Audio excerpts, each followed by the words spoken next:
भगवान परमात्म्याच्या या श्लोकावर त्याच्यावर चिंतन मांडत असताना एकम भुक्त्वा स्वर्गलोकम विशासिनी पुण्यवर्ती लोकम विशंति एवं त्रैधर्मं प्रपन्ना गतागतं कामं कामालभन्ते। या श्लोकावर ज्ञानोबारांनी चिंतन मांडत असताना कोणत्या पुण्याने काय होतं,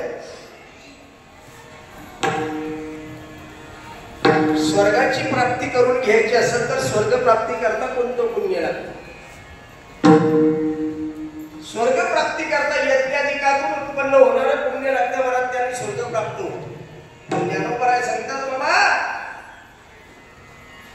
यज्ञ करून जे पुण्य निर्माण होतं त्याला स्वर्गाची प्राप्ती होते, ते पुण्य नाहीये,